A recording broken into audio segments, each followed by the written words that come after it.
Hello everyone. जय हिंद। बिहार दरोगा practice set में आपका स्वागत है। यह बिहार दरोगा एडुटेरिया प्रकाशन का है, जो कि यह वॉल्यूम 1 का है। तो आज से हम लोग अपना प्रैक्टिस सेट स्टार्ट करते हैं। इसमें 15 मॉडल प्रैक्टिस सेट दिए हुए हैं। तो यह आज का प्रैक्टिस सेट नंबर 1 है। तो चलिए वीडियो को स्टार्ट करते हैं। अगर आप लोग एसआई का प्रिपरेशन करते होंगे तो चैनल से जुड़ जाइए। अगर चैनल पे फर्स्ट टाइम आप आए हैं तो प्लीज़ चैनल को सब्सक्राइब कर लीजिएगा, जिससे कि नेक्स्ट आने वाली वीडियो को नोटिफिकेशन आपको मिलता रहे। और क्लास खत्म होने के बाद आप लोग को इन सारे क्वेश्चनों का पीडीएफ टेलीग्राम पे दे दिए जाएंगे। डिस्क्रिप्शन में लिंक मिल जाएगा, आप लोग टेलीग्राम से भी जुड़ जाइए। तो चलिए आज का वीडियो स्टार्ट करते हैं। आखिरी तक जरूर देखिएगा, बीच में स्किप नहीं कीजिएगा। तो आज का फर्स्ट प्रश्न दिया हुआ है, देखिए यह न्यू एडिशन। आज का फर्स्ट प्रश्न दिया हुआ है, क्या है कि सिंधु घाटी सभ्यता के बारे में कौन सा कथन सत्य है। तो सिंधु घाटी सभ्यता के लोग कपास के उत्पादन करने वाले पहले थे, तो यह बिल्कुल सही बात है। सिंधु घाटी सभ्यता ग्रामीण सभ्यता है, नहीं, यह शहरी सभ्यता है। यहाँ दिया हुआ है कि सिंधु घाटी के लोग कुत्ते, बिल्लियों और घोड़े को बड़े पैमाने पर पालते थे, यह भी गलत बात है, नहीं। यहाँ के लोग केवल चावल की खेती करते थे, नहीं। तो इसलिए ऑप्शन नंबर ए बिल्कुल सही जवाब है। नेक्स्ट प्रश्न देखते हैं क्या दिया हुआ है। नेक्स्ट प्रश्न है कि जैन धर्म के 3 रत्न त्रिरत्न में शामिल हैं, तो कौन कौन से जैन धर्म के त्रिरत्न में शामिल हैं। तो 2 का ऑप्शन नंबर क्या हो जाएंगे, सी, यानी यह विश्वास, सही ज्ञान एवं सही आचरण में यह मतलब त्रिरत्न धर्म था जो कि शामिल था। ऑप्शन नंबर सी बिल्कुल सही जवाब हो जाएंगे। नेक्स्ट प्रश्न देखते हैं क्या दिया हुआ है कि चोल अभिलेखों के अनुसार जैन संस्थाओं को दान में दी जाने वाली भूमि को कहा जाता था, तो क्या कहा जाता था। तो ऑप्शन नंबर बी, यानी इसे पल्ली चच्छादनम क्या कहा जाता था, क्या कहा जाता था, पल्ली चच्छादनम कहा जाता था। ऑप्शन नंबर बी बिल्कुल सही जवाब हो जाएंगे। नेक्स्ट प्रश्न देखते हैं क्या दिया हुआ है कि विशाख दत्त द्वारा रचित मुद्रा राक्षस कौन सी भाषा में लिखी गई है। तो 4 का ऑप्शन नंबर सी हो जाएंगे, यह संस्कृत भाषा में लिखा गया है। नेक्स्ट प्रश्न देखते हैं क्या दिया हुआ है कि निम्नलिखित में से किस शासक के शासनकाल में भारत का पहला मुद्रा रुपया मतलब मुद्रित हुआ था। तो 5 का बिल्कुल सही जवाब हो जाएंगे, ऑप्शन नंबर बी, यानी शेरशाह सूरी के समय में जो कि पहला मतलब भारत का पहला मुद्रा रुपया मुद्रित हुआ था। नेक्स्ट प्रश्न देखते हैं क्या दिया हुआ है कि निम्नलिखित में से किसके शासनकाल में मुगलों और मराठों के बीच द्वंद्व प्रारंभ हुआ। तो मुगलों एवं मराठों के बीच द्वंद्व किसके शासनकाल में मतलब प्रारंभ हुआ था। तो 6 का बिल्कुल सही जवाब हो जाएंगे, ऑप्शन नंबर डी, यानी औरंगजेब के समय में ऐसा हुआ था। यह 1656 ईस्वी में हुआ था।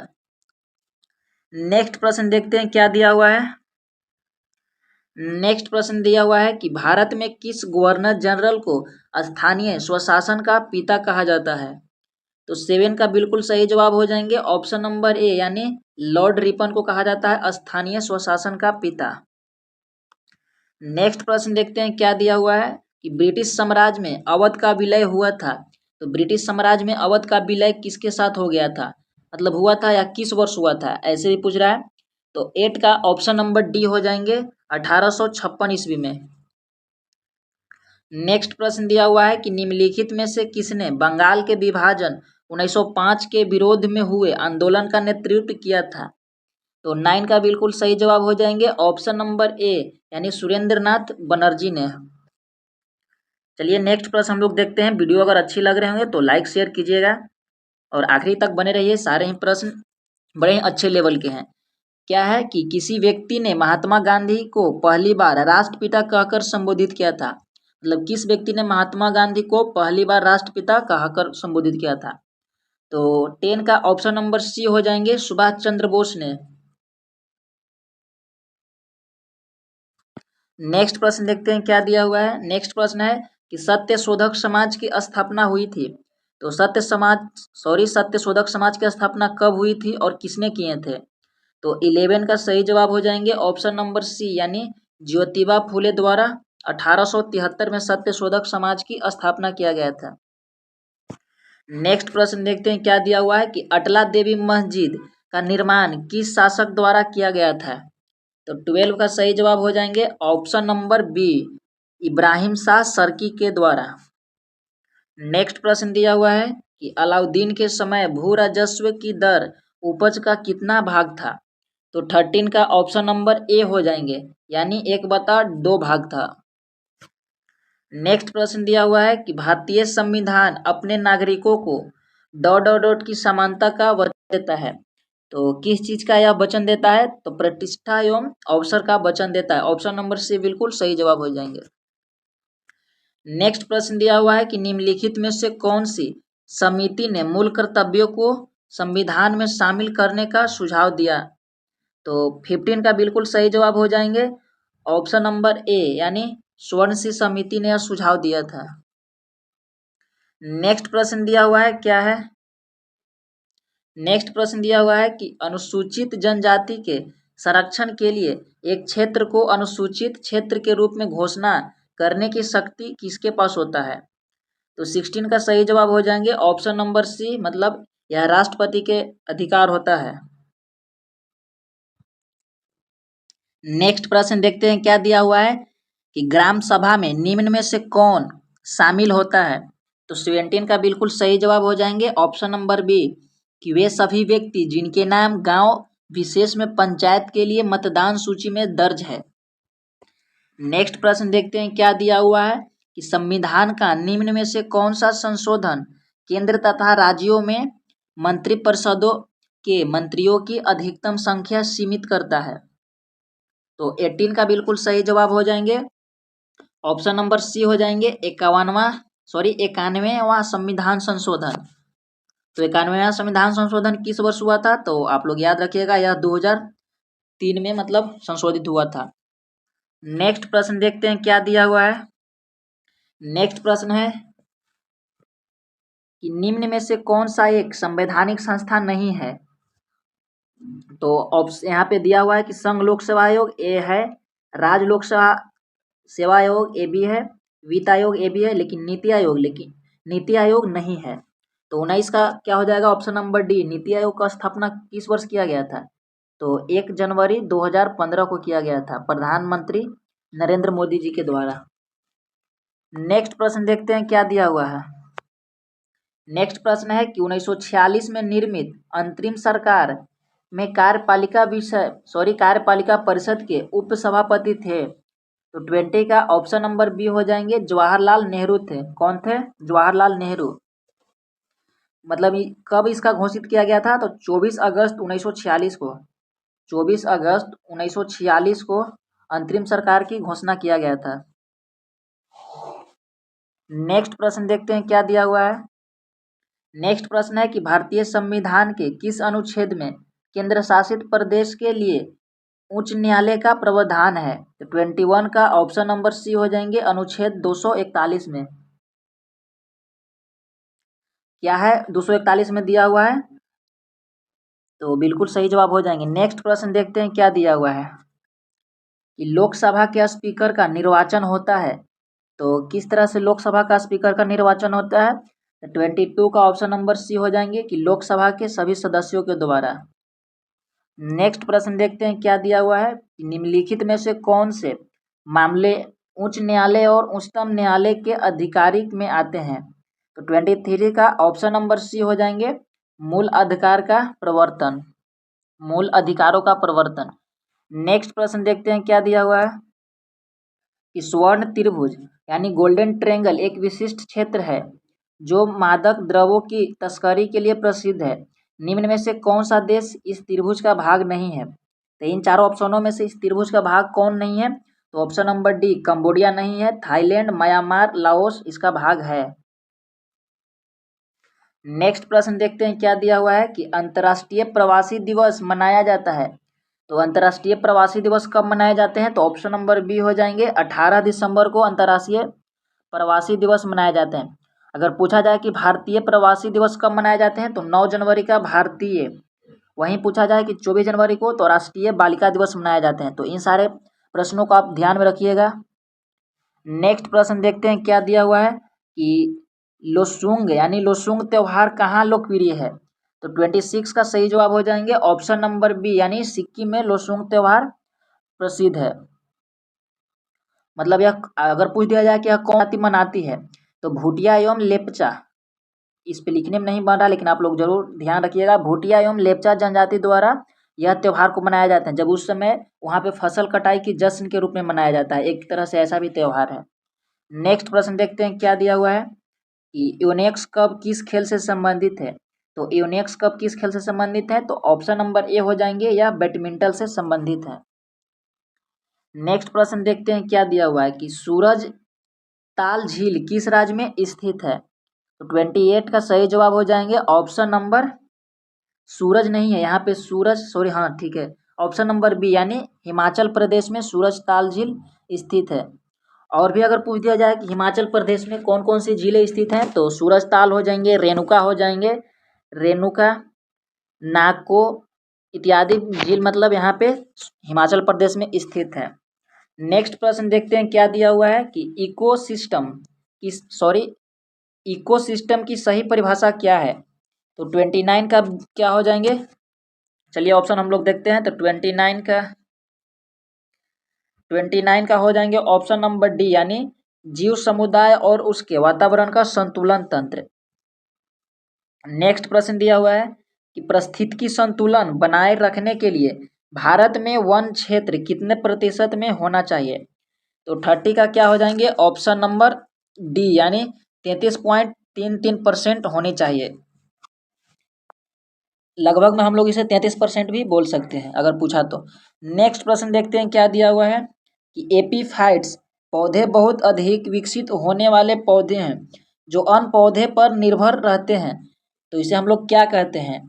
तो 31 का ऑप्शन नंबर सी हो जाएंगे, इसे हम लोग यांत्रिक मदद हेतु मतलब यह निर्भर रहता है। नेक्स्ट प्रश्न देखते हैं क्या दिया हुआ है। नेक्स्ट प्रश्न है कि निम्नलिखित में से कौन सुमेलित नहीं है। तो इन चारों ऑप्शनों में से कौन सा सुमेलित नहीं है, तो यहाँ पे दिया हुआ है सिमलीपाल 1994, यह बिल्कुल सही है, स्थापना हुआ था। कंचनजंगा 2002, यह बिल्कुल गलत है।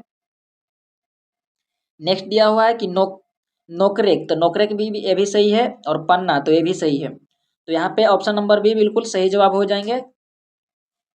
नेक्स्ट प्रश्न देखते हैं क्या दिया हुआ है। नेक्स्ट प्रश्न है कि क्षेत्रीय भाषा क्या है, कि क्षेत्रीय भाषा में निर्णय प्रकाशित करने वाला पहला हाईकोर्ट कौन है। तो 33 का सही जवाब हो जाएंगे ऑप्शन नंबर ए, यानी केरल हाईकोर्ट हो जाएंगे क्षेत्रीय भाषा में। यह मतलब अपना कोर्ट में जो है निर्णय को प्रसारित किया था। और एक यहाँ पर और भी प्रश्न बनता है कि कौन से हाईकोर्ट हैं जो जिन्होंने अपने अंदर की जो वहाँ पे सुनवाई होती है उसे यूट्यूब पर प्रसारण किया था। तो गुजरात हाईकोर्ट हो जाएगा, यूट्यूब पर प्रसारण किया था, ये भी आप लोग ध्यान में रखिएगा। नेक्स्ट प्रश्न दिया हुआ है कि किस राज्य सरकार द्वारा श्वास ऐप जारी किया गया है। तो 34 का ऑप्शन नंबर डी हो जाएंगे, तमिलनाडु सरकार के द्वारा श्वास ऐप जारी किया गया है। यह किस उद्देश्य से बनाया गया है, तो राज्य के स्वच्छता कर्मचारियों उनके परिवार सदस्यों के कल्याण हेतु के लिए श्वास ऐप को बनाया गया है। इतना डिटेल में नहीं हम लोग जानेंगे, चलिए ये प्रैक्टिस सेट है कि हाल ही में संगम नौसेना अभ्यास का आयोजन भारत ने किस देश के साथ किया है। तो संगम नौसेना अभ्यास किसके साथ होता है, तो 35 का ऑप्शन नंबर सी हो जाएंगे, भारत और अमेरिका के साथ होता है। नेक्स्ट प्रश्न देखते हैं, अगर पूछ दिया जाए कि ये मतलब कौन सा संस्करण था, तो 2022 में 7वां संस्करण था, आप लोग याद रखिएगा, और गोवा में संपन्न हुआ था। नेक्स्ट प्रश्न देखते हैं क्या दिया हुआ है कि अंतर्राष्ट्रीय श्रम संगठन ILO में शामिल होने वाला 187वां देश कौन है। तो 36 का ऑप्शन नंबर बी हो जाएंगे, टोंगा। तो अगर बात किया जाए अंतर्राष्ट्रीय श्रम संगठन, तो इसका स्थापना किस वर्ष हुआ था, तो 1919 में हुआ था। किस वर्ष हुआ था, 1919 में। नेक्स्ट प्रश्न देखते हैं। नेक्स्ट प्रश्न क्या दिया हुआ है कि विश्व हिंदी सम्मेलन 2023 जिसका आयोजन फिजी में किया गया है, इसमें भारत के तरफ से कितने प्रतिनिधित्व किया, मतलब किसने प्रतिनिधित्व किया है। तो 37 का ऑप्शन नंबर डी हो जाएंगे, भारत के विदेश मंत्री एस जयशंकर जी। तो यह बराहमा मतलब विश्व क्या था, विश्व हिंदी सम्मेलन बराहमा था 2023 में जो आयोजन किया गया। नेक्स्ट प्रश्न देखते हैं क्या दिया हुआ है कि भारत सरकार ने भूकंप प्रभावित देश तुर्की तथा सीरिया की मदद के लिए कौन सा ऑपरेशन चलाया? तो 38 का ऑप्शन नंबर बी हो जाएंगे ऑपरेशन दोस्त। तो ऑपरेशन दोस्त के जरिए जो भूकंप सीरिया और तुर्की में आया था उस वहाँ के लोगों को बचाया गया, भारतीय लोगों को वहाँ से बचाया गया। नेक्स्ट प्रश्न देखते हैं क्या दिया हुआ है। नेक्स्ट प्रश्न है कि ग्लोबल फायर पावर इंडेक्स 2023 में कौन सा देश प्रथम स्थान पर है? तो 39 का ऑप्शन नंबर क्या हो जाएंगे? ऑप्शन नंबर सी हो जाएंगे, अमेरिका प्रथम स्थान पर है। नेक्स्ट प्रश्न देखते हैं क्या दिया हुआ है कि वित्त वर्ष 2023 से 24 के दौरान देश का जीडीपी विकास कितना रहने का अनुमान लगाया गया है? तो 40 का ऑप्शन नंबर क्या हो जाएंगे? बी हो जाएंगे। देखिए आप लोग क्लियर नहीं पता चल रहा होगा, मैं लिख दे रहा हूँ, 6 से लेकर 6.8% तक रहने का अनुमान है। नेक्स्ट प्रश्न दिया हुआ है कि दूध उत्पादन में भारत का स्थान विश्व में कौन सा है? तो 41 का ऑप्शन नंबर ए हो जाएंगे। तो 2023 के क्या करंट के हिसाब से भारत पहले स्थान पे दूध उत्पादन में आ गया है और जनसंख्या में भी। नेक्स्ट प्रश्न दिया हुआ है कि अर्जुन पुरस्कार 2022 से सम्मानित सुश्री अंशु का रोवन किस खेल से संबंधित है? तो 42 का बिल्कुल सही जवाब हो जाएंगे ऑप्शन नंबर बी, कुश्ती से यह संबंधित है। नेक्स्ट प्रश्न दिया हुआ है कि ग्रैमी पुरस्कार 2023 हेतु किसे album album of the year चुना गया है? तो 2023 में किसे चुना गया है? तो 43 का ऑप्शन नंबर क्या हो जाएंगे? ऑप्शन नंबर बी हो जाएंगे। तो हैरी हाउस को चुना गया है, हैरी हाउस है, देखिए आप लोग एक बार नोट कर लीजिएगा, हैरी हाउस को चुना गया है 2023 के लिए इनकी एल्बम को। नेक्स्ट प्रश्न दिया हुआ है कि प्रसिद्ध पुस्तक विक्ट्री सिटी के लेखक कौन है? तो 44 का ऑप्शन नंबर ए हो जाएंगे, सलमान रुश्दी हो जाएंगे विक्ट्री सिटी का लेखक। और भी अगर पूछ दिया जाए कि सलमान रुश्दी का, तो मिडनाइट चिल्ड्रन हो जाएंगे, सेम हो जाएंगे, द सेटनेटिक वर्सेज हो जाएंगे, क्या हो जाएंगे? The Satinique versus. तो सलमान रुश्दी का कुछ प्रमुख पुस्तकें हैं। नेक्स्ट प्रश्न दिया हुआ है कि विश्व कैंसर दिवस 2023 का थीम था, तो 2023 के लिए विश्व कैंसर दिवस का क्या थीम है? तो 45 का ऑप्शन नंबर बी है कि close the care gap. Next प्रश्न देखते हैं क्या दिया हुआ है, पूछ रहा है कि स्टैट्यू ऑफ नॉलेज को स्थापित किया गया है, तो स्टैट्यू ऑफ नॉलेज को कहाँ स्थापित किया गया है? तो 46 का सही जवाब हो जाएंगे ऑप्शन नंबर ए, यानी महाराष्ट्र में इसे स्थापित किया गया है। तो स्टैच्यू ऑफ नॉलेज में किनकी प्रतिमा को अनावरण किया गया है? तो महाराष्ट्र के लातूर में डॉक्टर भीमराव अंबेडकर जी का, यानी बाबा साहब का वहाँ पे प्रतिमा को स्थापित किया गया है। यह 70 फुट का है, कि अगर पूछ दिया जाए कि कितना फुट का है, तो यह 70 फुट इसका लंबाई है, ऊंचाई है।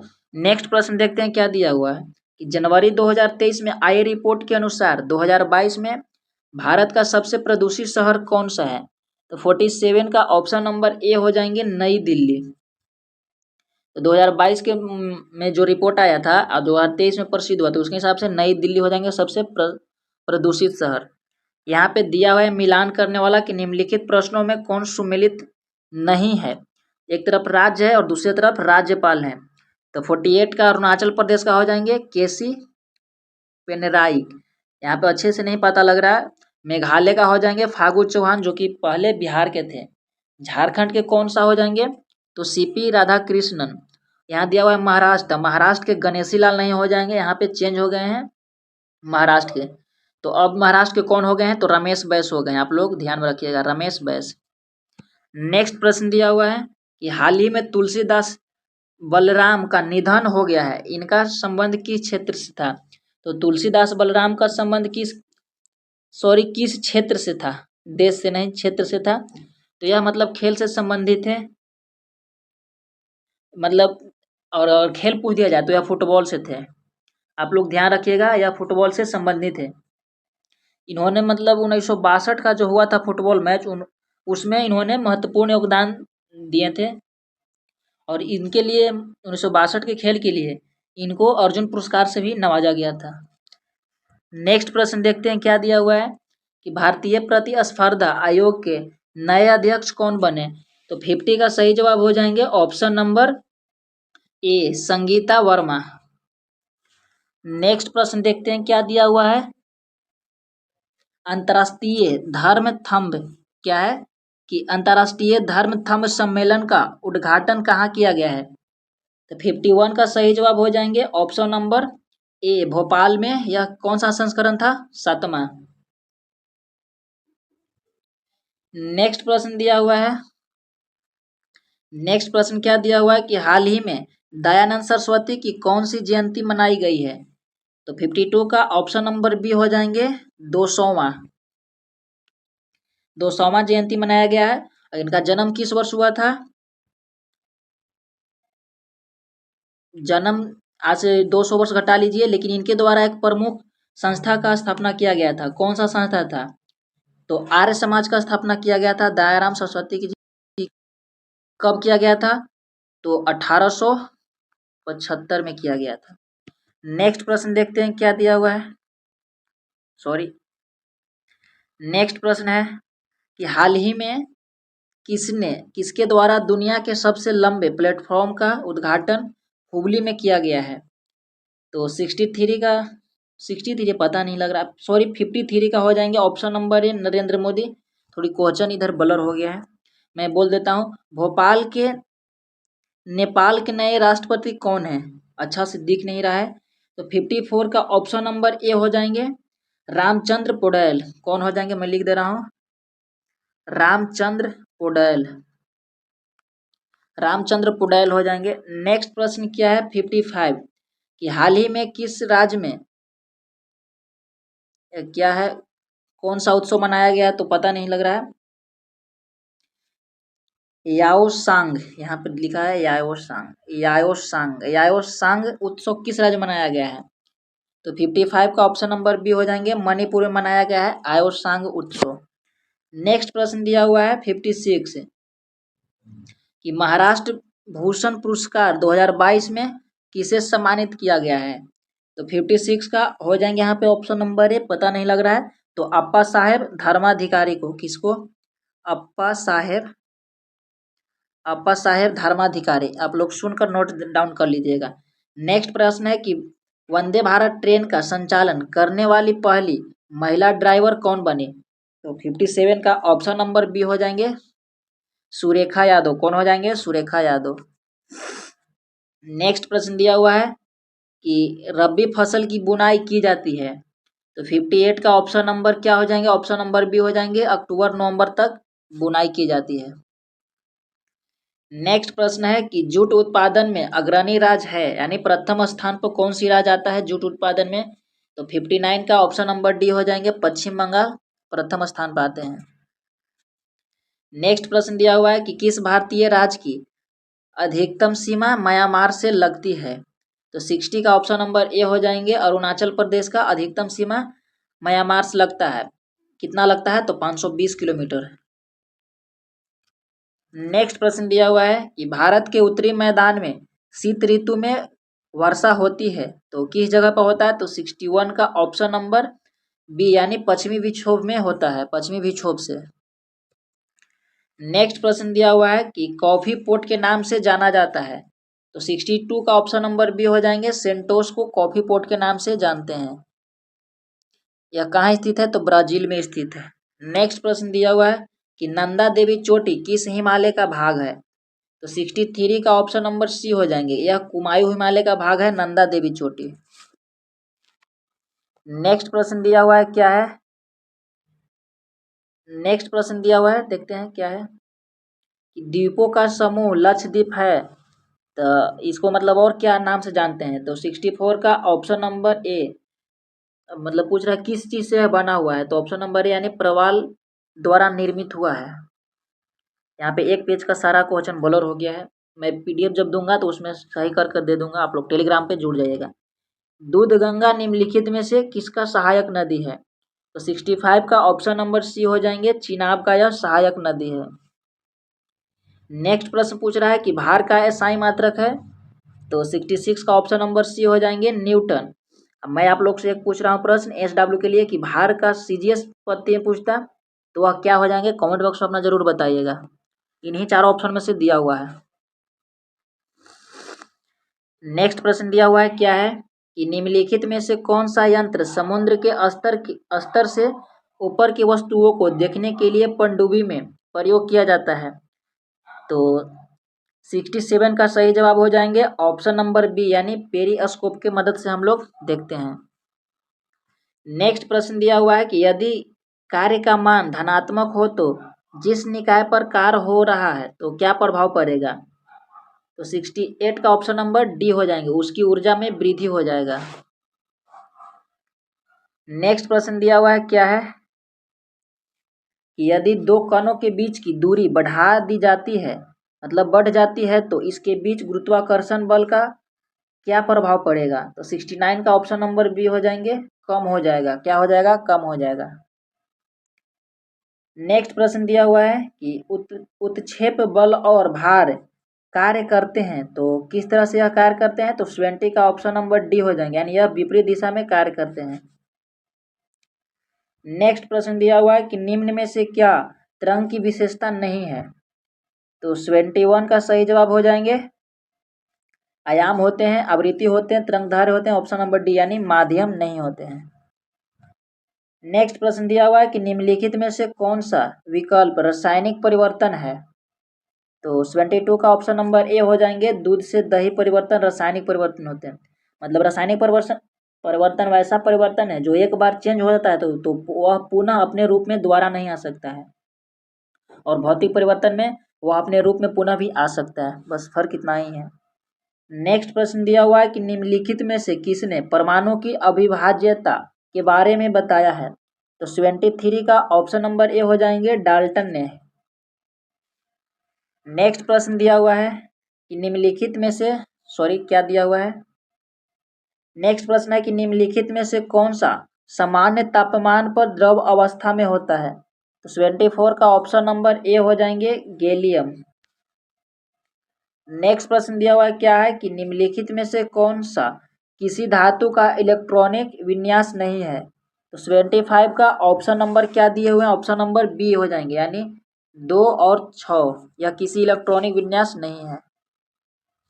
नेक्स्ट प्रश्न दिया हुआ है कि निम्नलिखित में से किसे एक तत्व के भार की तुलना में एक मूल विशेषता माना जाता है। तो 76 का ऑप्शन नंबर क्या हो जाएंगे, डी, यानी परमाणु क्रमांक को।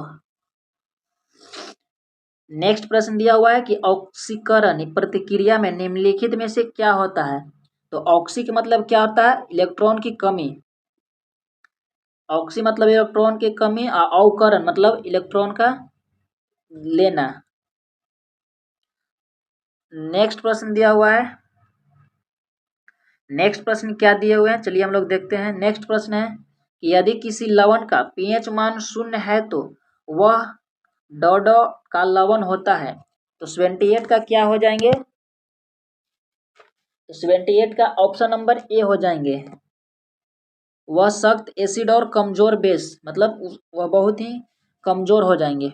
नेक्स्ट प्रश्न दिया हुआ है कि जलीय विलयन में किसी अम्ल या क्षार में क्या परिवर्तित होता है। तो 79 का ऑप्शन नंबर ए हो जाएंगे, क्षार जल में OH आयन निर्मित करते हैं। नेक्स्ट प्रश्न दिया हुआ है कि उस निष्क्रिय गैस का क्या नाम है जिसे आधुनिक आवर्त सारणी के पहले आवर्त में रखा गया है। तो 80 का ऑप्शन नंबर बी हो जाएंगे, उसे हम लोग हीलियम का नाम से जानते हैं। नेक्स्ट प्रश्न दिया हुआ है कि अधातुओं का व्यापक उपयोग निम्न में से किसमें होता है। तो 81 का ऑप्शन नंबर क्या हो जाएंगे, ऑप्शन नंबर बी, यानी इसे हम लोग खाद में व्यापक उपयोग करते हैं। नेक्स्ट प्रश्न दिया हुआ है कि कास्टिक सोडा का रासायनिक नाम है। तो 82 का ऑप्शन नंबर डी हो जाएंगे, सोडियम हाइड्रोक्साइड। नेक्स्ट प्रश्न दिया हुआ है, क्या है कि हीमेटोलॉजी का अध्ययन निम्नलिखित में से किससे संबंधित है। तो 83 का ऑप्शन नंबर ए हो जाएंगे, यह रक्त से संबंधित है। चलिए नेक्स्ट प्रश्न देखते हैं, क्या दिया हुआ है कि पानी की कमी के कारण कोशिका के संकुचित भित्ति से अलग होने की प्रक्रिया को क्या कहा जाता है। तो 84 का ऑप्शन नंबर डी हो जाएंगे, इसे हम लोग सॉरी प्लाज्मोलिमिस, इसे हम लोग प्लाज्मोलिमिस कहते हैं। नेक्स्ट प्रश्न दिया हुआ है कि हमारे शरीर में वसा संचयन ऊतक कौन सा है? तो 85 का सही जवाब हो जाएंगे ऑप्शन नंबर ए, एडिपोज ऊतक। क्या हो जाएंगे? एडिपोज ऊतक। नेक्स्ट प्रश्न दिया हुआ है कि अस्थायी ऊतकों के निर्माण के लिए एक अस्थायी संरचना, आकार और क्रिया अपनाने की प्रक्रिया को क्या कहा जाता है? तो 86 का सही जवाब हो जाएंगे ऑप्शन नंबर डी, यानी इसे हम लोग विभेदन कहते हैं। नेक्स्ट प्रश्न दिया हुआ है कि पादपों में सबसे प्रचुर मात्रा में उपस्थित तत्व हैं। तो पादपों में सबसे प्रचुर मात्रा में कौन से तत्व उपस्थित रहते हैं? तो 87 का ऑप्शन नंबर सी हो जाएंगे, कार्बन। नेक्स्ट प्रश्न दिए हुए हैं कि निम्नलिखित में से किसने सजीव वस्तुओं में लक्षणों की आनुवंशिकता यानी आनुवंशिक के सिद्धांत के प्रतिपादन में योगदान दिया? तो 88 का ऑप्शन नंबर सी हो जाएंगे, ग्रेगर मेंडल ने। नेक्स्ट प्रश्न देखते हैं क्या दिया हुआ है। नेक्स्ट प्रश्न है कि जोंक निम्नलिखित में से किस संघ से संबंधित है? तो 89 का ऑप्शन नंबर सी हो जाएंगे, प्रोटोकोडिटा से। किससे संबंधित है? प्रोटोकोडिटा। नेक्स्ट प्रश्न दिया हुआ है कि निम्नलिखित में से किसमें होमोडोटा, क्या है कि किसमें होमोडोटा दांत पाए जाते हैं? तो होमोडोट दांत, तो 90 का ऑप्शन नंबर क्या हो जाएंगे? ऑप्शन नंबर ए, यानी मछली में पाए जाते हैं। नेक्स्ट प्रश्न दिए हुए हैं कि मनुष्यों के पाचन तंत्र में उत्सर्जित अम्ल कौन सा होता है? तो 91 का सही जवाब हो जाएंगे ऑप्शन नंबर डी, यानी हाइड्रोक्लोरिक अम्ल, HCl। नेक्स्ट प्रश्न दिया हुआ है कि निम्नलिखित में से कौन सा रोग विषाणु जनित नहीं है? तो 92 का ऑप्शन नंबर बी हो जाएंगे, तपेदिक। नेक्स्ट प्रश्न दिया हुआ क्या है कि 1949 में भारत सरकार द्वारा नियुक्त राष्ट्रीय आय समिति का अध्यक्ष निम्नलिखित में से कौन था? तो 93 का ऑप्शन नंबर बी हो जाएंगे, पीसी महानलोबिस। कौन थे? पीसी महानलोबिस। नेक्स्ट प्रश्न दिया हुआ है कि national academy of agriculture research management यानी NAARM स्थित है, तो किस जगह पे स्थित है? तो 94 का ऑप्शन नंबर बी हो जाएंगे, यह हैदराबाद में स्थित है। 95 क्या दिया हुआ है कि निम्नलिखित में से कीमत सूचकांकों में से केंद्र सरकार के कर्मचारियों की मजदूरी में क्षतिपूर्ति हेतु किसका प्रयोग किया जाता है? तो 95 का ऑप्शन नंबर बी हो जाएंगे, औद्योगिक कर्मियों के लिए उपभोक्ता कीमत सूचकांक का। तो ऑप्शन नंबर बी बिल्कुल सही जवाब हो जाएंगे। अब यहाँ पे कुछ मैथ का प्रश्न दिए हुए हैं, तो आप लोग देख लीजिए। मैं सारे ही प्रश्न का आंसर बता देता हूँ, आप लोग एक बार जरूर सोल्व कीजिएगा। मैं टेलीग्राम पे PDF को अपडेट कर दूंगा जैसे ही क्लास खत्म हो जाएंगे उसके बाद। तो 96 का ऑप्शन नंबर क्या हो जाएंगे? तो 96 का ऑप्शन ए हो जाएंगे। आप लोग एक बार जरूर ट्राई कीजिएगा सोल्व करने का। 97 का ऑप्शन क्या हो जाएंगे? तो 97 का ऑप्शन नंबर डी हो जाएंगे। और 98 का क्या हो जाएंगे? तो 98 का भी डी हो जाएंगे, 4। 99 दिया हुआ है, तो 99 का ऑप्शन नंबर ए हो जाएंगे, 18,400 रुपया। आप लोग एक बार सोल्व कीजिएगा। और आज का आखिरी प्रश्न है 100, तो 100 का ऑप्शन नंबर सी हो जाएंगे। तो ए थे इडुटेरिया यानी बिहार दरोगा SI के लिए यह इडुटेरिया का फर्स्ट सेट थे। आप लोग अच्छा रिस्पॉन्स दीजिएगा, आगे के सेट मैं जरूर करवाऊंगा। और इस पे BSSC, बिहार पुलिस, बिहार दरोगा विभिन्न प्रकार के सेट चलाए जाते हैं, इसलिए आप लोग चैनल से जुड़े रहिए। प्रतिदिन शाम 7:30 बजे एक फुल लेंथ सेट की वीडियो इस पे आती है चैनल पे, तो आप लोग चैनल से जुड़ जाइए। वीडियो कैसा लगा आप लोग कमेंट बॉक्स में अपना जरूर फीडबैक दीजिएगा। क्या इसमें और कुछ सुधार करना है और भी क्या कुछ हमसे गलती होती है तो आप लोग जरूर बताइएगा। वीडियो देखने के लिए आप सबको बहुत बहुत धन्यवाद। Thank you so much. जय हिंद।